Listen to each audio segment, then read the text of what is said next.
देश में आज जबरदस्त बवाल हुआ है दर्शकों, दिल्ली से बंगाल तक। देख रहे हैं आप, ममता बनर्जी ने आज ईडी की कार्रवाई को लेकर बंगाल में भी प्रदर्शन किया और टीएमसी के सांसद आज दिल्ली भी आए। तस्वीर दिखाता हूं, पहली तस्वीर ममता बनर्जी की, देख रहे हैं आप, ममता बनर्जी के नेता अब सड़कों पर आ गए हैं और अब लड़ाई आर पार की लग रही है।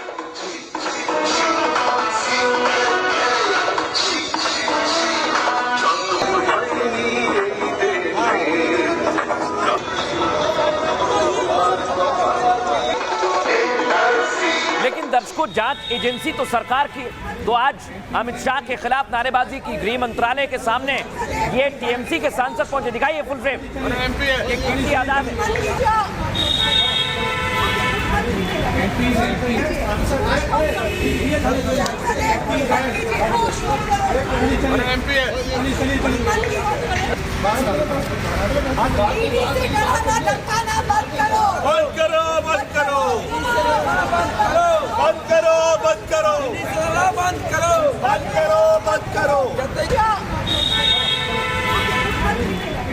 अब दर्शकों मैं आपको बताता हूं, आज टीएमसी के सांसदों को प्रदर्शन करने के दौरान पुलिस ने रोका और इस दौरान महुआ मोइत्रा को पुलिस उठाकर ले गई, डेरेक ओब्रायन को भी उठाकर ले गई। सुनवाइए जरा।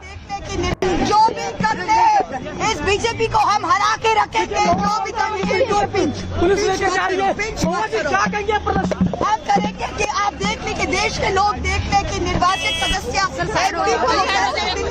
जो भी करते इस बीजेपी को हम हरा के रखेंगे, जो भी करेंगे पुलिस लेके जा रही है, क्या कहेंगे। ये देखिए, ये टीएमसी के सांसद डेरेक ओब्रायन और आज इनके साथ क्या हुआ जरा ये भी दिखाता हूं, दिखाइए जरा। You're seeing what is happening to MPs. All our MPs have been picked up. Shut, क्या बोला? क्या बोला? No. Don't ये मत करो। ये देखो क्या हो रहा है। You're seeing what is happening to MPs. All our MPs have been picked up. दर्शकों, बंगाल में अभी चुनावों का ऐलान नहीं हुआ, लेकिन हवा अभी से बनने लगी है। क्या ममता बनर्जी ये सब चुनावों के लिए कर रही हैं, इसलिए केंद्रीय एजेंसी पर सवाल उठा रही हैं? रिपोर्ट दिखाता हूं।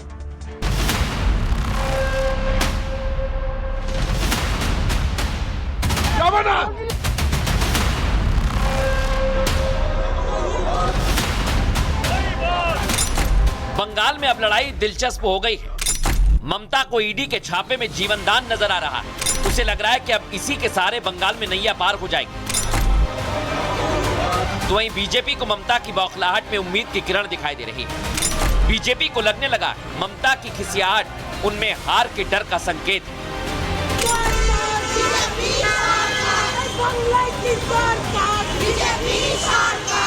सब लोग धरना प्रदर्शन करता है जंतर मंतर में। दिल्ली पुलिस के पास पिटीशन देकर कर सकता है, उसमें कार्रवाई दिल्ली पुलिस किया, वो कानूनी मुताबिक कार्रवाई किया। तो सवाल ये, क्या कोलकाता से दिल्ली तक प्रदर्शन से ममता की नैया पार होगी? क्या ममता की चुनौती से ईडी या केंद्र सरकार डर जाएगी? जानकार मानते हैं अभी तो ये शुरुआत है, असली लड़ाई तो आगे होगी, क्योंकि मामला कोर्ट में है। ऐसे में ममता को डबल मोर्चे पर लड़ना पड़ेगा और ये लड़ाई ममता के लिए कतई आसान नहीं होगी, क्योंकि इस लड़ाई में कांग्रेस और लेफ्ट भले ही बीजेपी के साथ ना हो, लेकिन वो ममता के खिलाफ जरूर हैं और उन पर हमले भी खूब कर रहे हैं। लेकिन अभी उनको लगे कि ईडी की हमला हो गई, एक विरोध प्रदर्शन करते हुए जो चुनावी लाभ उठा जा सकते, चलो उठाओ।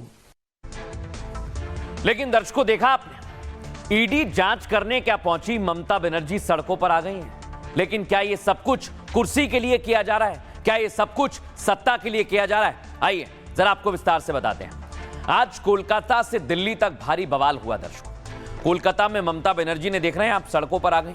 वहीं दिल्ली में टीएमसी सांसदों ने आज प्रदर्शन किया। टीएमसी ने आज गृह मंत्रालय के सामने दिल्ली में जबरदस्त प्रदर्शन किया, जिसके बाद पुलिस ने सभी सांसदों को हिरासत में लिया है। 2 घंटे की हिरासत के बाद सभी सांसदों को छोड़ दिया गया।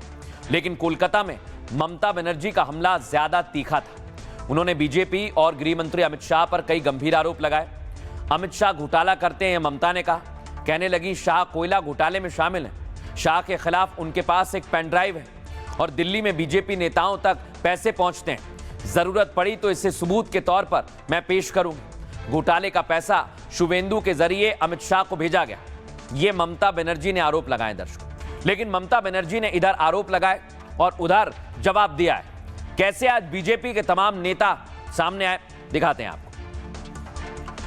यह आप देखिए, ममता संवैधानिक पद पर है, मोहन यादव ने कहा, और वो मुख्यमंत्री जैसा व्यवहार नहीं कर रही हैं। एक मुख्यमंत्री से जांच में अपेक्षा की उम्मीद है, सहयोग की उम्मीद है। उन्हें ईडी जैसी संस्थाओं की जांच में सहयोग करना चाहिए। इधर हिमंता बिस्वा शर्मा मैदान में आए।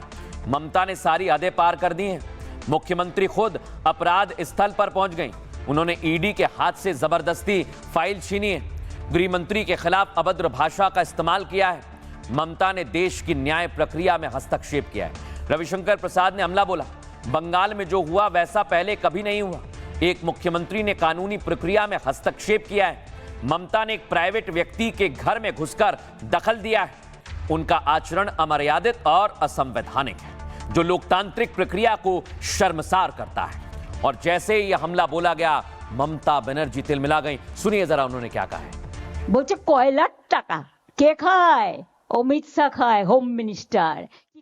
दिल्ली में बीजेपी के वरिष्ठ नेताओं तक कोयला घोटाले की रकम पहुंचती है। मेरे पास इसके सबूत हैं। जरूरत पड़ी तो मैं इन्हें जनता के सामने पेश कर सकती हूं। कोयला घोटाले का पैसा शुवेंदु अधिकारी ने इस्तेमाल किया और अमित शाह को भेजा। मैं आमतौर पर प्रतिक्रिया नहीं देती, लेकिन अगर कोई मुझे छेड़ता है तो मैं छोड़ती नहीं हूं। আপনাদের ভাগ্য ভালো এখনো। अब दर्शकों मैं आपको बताता हूं, ममता बनर्जी तो आरोप लगा रही है, लेकिन इसको लेकर सियासत गर्मा गई है। सुनवाता हूं आपको।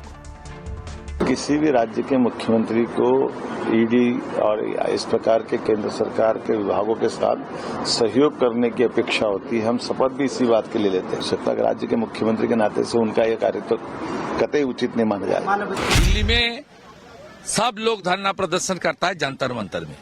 दिल्ली पुलिस के पास पिटीशन देकर कर सकता है, लेकिन अचानक चला जाएगा, उसमें कार्रवाई दिल्ली पुलिस किया।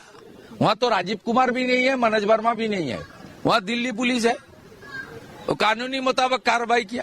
आजाद भारत में बंगाल में जो हुआ वो आज तक नहीं हुआ कि एक सिटिंग मुख्यमंत्री जहां मनी लॉन्ड्रिंग की कार्रवाई चल रही है ईडी के द्वारा, वहां चली जाए, ईडी के लोगों को धमकाए और पेपर स्नैच कर कर वॉकआउट कर जाए। लोकतांत्रिक मर्यादाओं का उन्होंने तार तार कर दिया। एक कॉन्स्टिट्यूशनल हेड की क्रिमिनल हिस्टेरिया ने पश्चिम बंगाल को अपराध, अराजकता और उद्दंडता की प्रयोगशाला बना दिया। खिसानी बिल्ली खंबा नोचे की स्थिति में आ जाए तो निश्चित तौर से इस बात का लोगों को एहसास हो चुका है कि आपका जो जिसे आप गढ़ कहती थी वो आप गड्ढे में जा चुका है।